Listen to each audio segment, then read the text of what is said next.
हिंद। आज हम लोग इस वीडियो में एनवायरमेंटल साइंस यानी कि पर्यावरण अध्ययन के टॉप 10 क्वेश्चंस को डिस्कस करेंगे, जो कि सेम आपके एग्ज़ाम्स में आए हुए हैं। ये प्रीवियस ईयर के क्वेश्चंस हैं। तो चलिए अपने पहले क्वेश्चंस की तरफ चलते हैं। सबसे पहला क्वेश्चन आप लोग यहाँ पर देख पा रहे होंगे। परिवार के सदस्य कई तरह से एक दूसरे से मिलते जुलते हैं। परिवारों के बारे में नीचे कुछ कथन दिए गए हैं, उसमें से आपको बताना है कि सही सही कथन कौन से हैं। तो चलिए फ्रेंड्स देख लेते हैं। पहला ऑप्शन, बच्चों को अपने माता पिता से आंखों का रंग विरासत में मिलता है। बिल्कुल सही बात है। पोलियो होना एक विशेषता है जो परिवारों में चलती है, ये गलत पॉइंट हो जाएगा। सी देख लेते हैं, जुड़वा हमेशा बिल्कुल एक जैसे होते हैं। तो ये ऑप्शन भी आपका गलत हो जाएगा। एक जैसे नहीं होते, अलग अलग भी हो सकते हैं।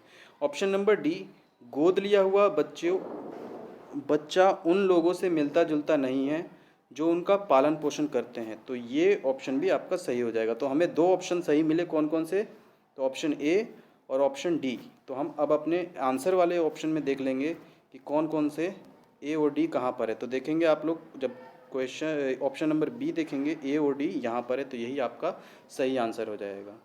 तो इस तरीके से हमें क्वेश्चंस के आंसर देने हैं। टॉप 10 क्वेश्चंस हैं जो कि प्रीवियस ईयर में पूछे गए हैं, और सीटेट के एग्ज़ाम में प्रीवियस ईयर बहुत बार रिपीट होता है। चलिए अपने दूसरे क्वेश्चन की तरफ चलते हैं। नीलिमा स्कूल की छुट्टियों में अपनी नानी माँ से मिलने जाती है। कोई उनके घर पर आया तो नीलिमा की माँ ने उसे बताया कि वो किरण है, जो उसकी यानी कि नीलिमा की सबसे बड़ी नानी के सबसे बड़े बेटे की बेटी है। तो नीलिमा समीर, और समीर कौन है? किरण का बेटा, यानी कि किरण का बेटा है, उससे किस प्रकार संबंधित है। तो ये एक थोड़ा सा रीजनिंग का भी क्वेश्चन यहाँ पर बन गया है, लेकिन हमें जो रिलेशंस हैं उनके बारे में भी पता होना चाहिए, इससे एक क्वेश्चन पूछा गया है। तो अब देख लेते हैं, ये आप लोग देख ही पा रहे होंगे। नीलिमा की माँ ने बताया कि वो किरण है, उसकी सबसे बड़े नानी के सबसे बड़े बेटे की बेटी है, यानी कि वो दोनों आपस में ममेरी बहन हो गई। और उनका बेटा समीर है। नीलिमा समीर से किस प्रकार संबंधित है, ये हमसे क्वेश्चन पूछा गया है। तो जाहिर सी बात है वो उसकी मौसी हो जाएगी। ऑप्शन नंबर 3 इसका राइट आंसर है। चलते हैं अगले क्वेश्चन की तरफ। अगला क्वेश्चन हमारे सामने है। एक छात्र द्वारा गांव में अपने घर के बारे में एक छोटा सा अनुच्छेद लिखा गया है, उसे पढ़ना है, और पढ़ करके हमारे पास जो 4 ऑप्शन है उसमें से सही आंसर को छांटना है। पढ़ लेते हैं। मैं पहाड़ी इलाके से आया हूँ। हमारे यहाँ भारी वर्षा होती है और बर्फ़बारी भी होती है। जब बहुत ठंड होती है तो हम धूप में बैठना पसंद करते हैं। हमारे घर पत्थर या लकड़ी के बने होते हैं। ये जगह होनी चाहिए, तो हमें ऑप्शन बताना है कि ये जगह कहाँ पर होनी चाहिए। तो आइए ऑप्शन देख लेते हैं। ऑप्शन है हमारे पास, पहला केरल, हिमाचल, असम और कश्मीर। 4 ऑप्शन दिए गए हैं, इसमें से सही आंसर क्या होगा। तो ये अगर आप लोगों ने एनसीईआरटी की बुक पढ़ी होगी, ईवीएस की, तो ये आपका ऑप्शन मिल जाएगा, ऑप्शन नंबर 2, हिमाचल में ऐसे घर मिलते हैं। चलते हैं अगले क्वेश्चन की तरफ। अगला क्वेश्चन आ गया है आपकी स्क्रीन पर, सेम वही। नीचे दिए गए कूट का प्रयोग करके निम्नलिखित में से सही कथन का चयन कीजिए। हमारे पास 5 स्टेटमेंट्स हैं। अब देखना है कि कौन कौन से स्टेटमेंट सही हैं। पहली स्टेटमेंट क्या कह रहा है कि एक दमकल कर्मी आग बुझाता है। तो जी सही बात है, दमकल कर्मी आग ही बुझाता है। एक दर्जी कपड़े सिलता है, बिल्कुल सही बात है। नौकरानी हमारे घरों की सफाई करती है, ये भी सही है। एक नाई जूते की मरम्मत करता है। नाई जूते की मरम्मत नहीं करता, वो तो बाल काटता है। तो ये ऑप्शन यहाँ पर गलत हो जाएगा, स्टेटमेंट गलत हो जाएगी। ई ऑप्शन देख लेते हैं। एक सैनिक चोरों को पकड़ता है। भाई साहब, सैनिक चोरों को क्यों पकड़ेगा? पुलिस ना चोरों को पकड़ती है। तो ये स्टेटमेंट भी गलत हो जाएगा। तो हमारे पास जो 3 स्टेटमेंट है वो सही हो गई, ए, बी और सी। अब देख लेते हैं ऑप्शन में वो कहाँ पर है। ए, बी और सी आपके चौथे ऑप्शन में है, यही आपका आंसर हो जाएगा।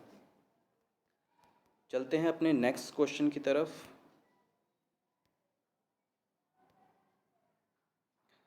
अगला क्वेश्चन आ गया है।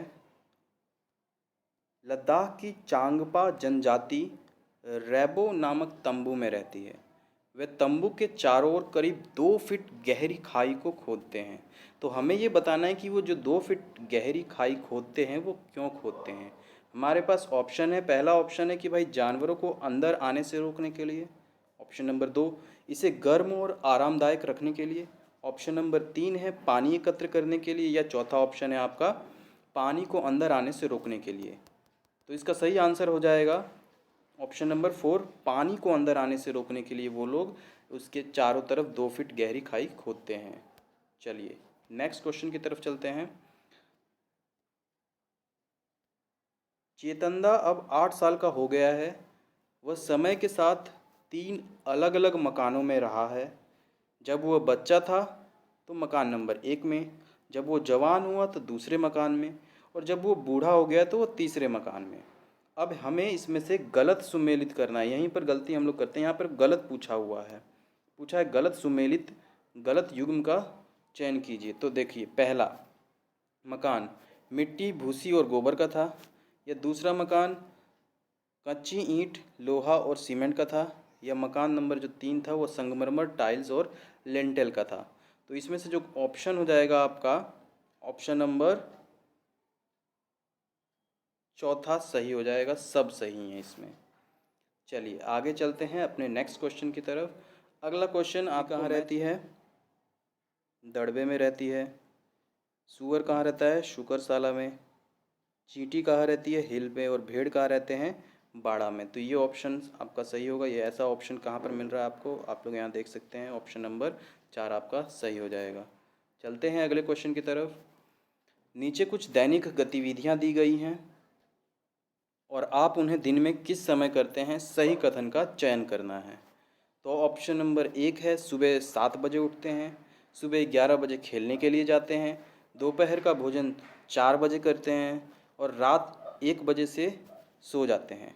रात 1 बजे सोना, ये तो मेरे ख्याल से कोई नहीं करता होगा, तो ये भी रॉन्ग हो जाएगा। 4 बजे आप दोपहर का भोजन करते हैं, तो मेरे ख्याल से ये भी रॉन्ग है, और 2 नंबर भी रॉन्ग है। तो ये इसका सही ऑप्शन क्या हो जाएगा? ऑप्शन नंबर 1, सुबह 7 बजे लगभग सभी उठ जाते हैं।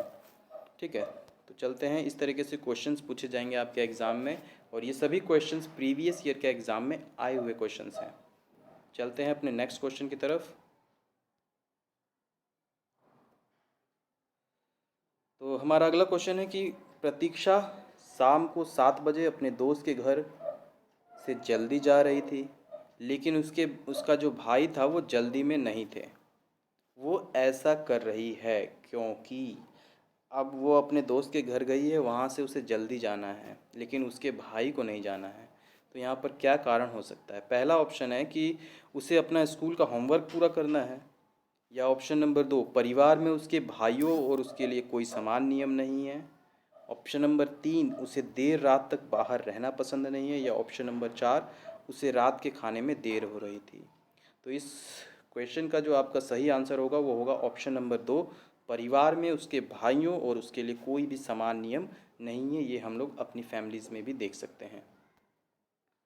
चलते हैं अगले क्वेश्चन की तरफ। अगला क्वेश्चन, रितु ने 6 पेंसिलें खरीदी, लेकिन दुकानदार ने केवल 4 पेंसिल का ही पैसे लिए। तो रितु को क्या करना चाहिए? ये आपका एक नैतिकता से संबंधित क्वेश्चन आ गया है यहाँ पर। तो आप लोग इससे का आंसर देख लेते हैं। पहला ऑप्शन क्या है? पहला ऑप्शन है कि दुकानदार को पैसे वापस करने चाहिए। दूसरा है खुश रहें और पैसे बचाएं। तीसरा है बचे पैसों से और पेंसिलें खरीदें। और चौथा है अतिरिक्त पैसे से चॉकलेट खरीदें। तो नैतिकता का प्रश्न है, तो मेरे ख्याल से जो इसका पहला ऑप्शन है वही सही आंसर हो जाएगा। दुकानदार को पैसे वापस करने चाहिए। चलिए, तो इस वीडियो में इतना ही फ्रेंड्स। अगर आपको वीडियो पसंद आया तो लाइक करें, कमेंट करें, शेयर करें, और इस चैनल को सब्सक्राइब ज़रूर करें। तब तक के लिए थैंक यू। मिलते हैं नए वीडियो में, तब तक के लिए जय हिंद।